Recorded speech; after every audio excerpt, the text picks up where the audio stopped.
What's up, good people? My name is Bria. I'm a product photographer, and in today's video, I'm going to be sharing with you all the difference between a strobe light versus a continuous light. Now, I've seen a lot of back and forth on this. What's the difference? Do I need this one? Why do I need that one over the other? Which one do I choose? And honestly, there's no right or wrong answer. It's all creator's choice. Like I always tell y'all, it's whatever you see. What I see in a vision of a photo is going to be completely different from what you see.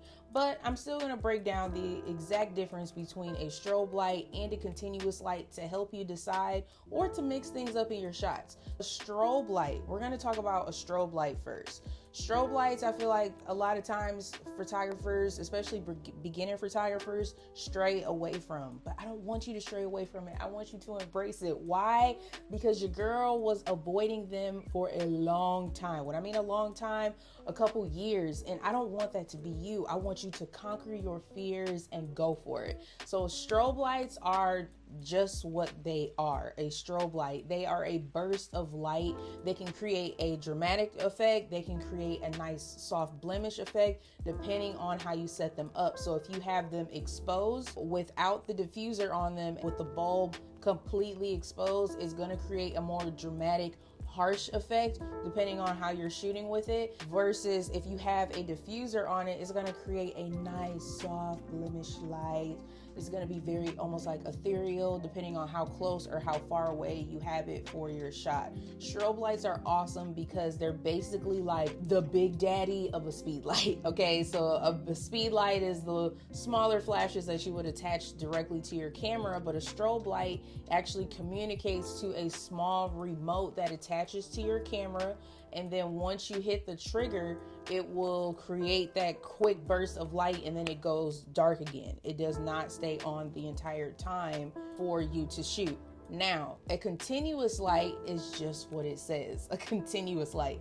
Now, the continuous light I'm actually using right now, it hasn't turned off at all since I've been filming and talking to you all in this video. A continuous light is just that. The only difference between the two is really just how they function. So a continuous light, you don't need any sort of remote connection to have them work. Once you turn it on, it's just like a light in a room. Once you turn that light on, it's on until you want to turn it off. So the cool thing about continuous lights are they are great for backlighting your images. This is one of my particular favorite ways to use a continuous light.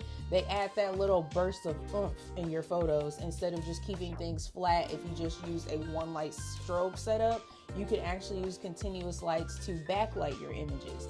Continuous lights are also amazing because you can turn up the brightness or you can lower the brightness. I personally don't feel like there's a right or wrong way to use them. It's just all about, again, creator's choice. Now, over time, you'll have an idea of, as far as your lighting, how you like things to look. Overall, lighting is, again, all creator's choice. Some photographers love to use more of a dark, dramatic effect. Other photographers might want a more light, bright, and airy effect. It's all about what you see and how you see it, and also just balancing out the two. Now, with strobe lights, you have a little bit more control with them because you can communicate with it a little bit more in terms of like the settings and how you want to shoot. Whereas a continuous light, it's pretty much like once you kind of dial it and turn it on, it's just on. It doesn't always provide too much of a sense of control. But what I do love about it is that it can create fake daylight. So let's say it's super late in the day, you're trying to do a shoot for a client, they want kind of like this bright, just morning dew, wake up kind of vibe. Continuous lights are awesome for that because you can fake the light by either hiding it behind a door or just simply backlighting the scene that you're trying to do. In movies, they do this quite a bit. I don't know if you ever paid attention to scenes like in a kitchen or even a bathroom, but especially a kitchen, it'll look like the perfect bright sunny day. This does provide a great option for you. So those are the differences between strobe lights and continuous lights. If you found this video helpful, let me know in the comments below. Be sure to like this video and subscribe, and I hope to see you all in the next one. Peace.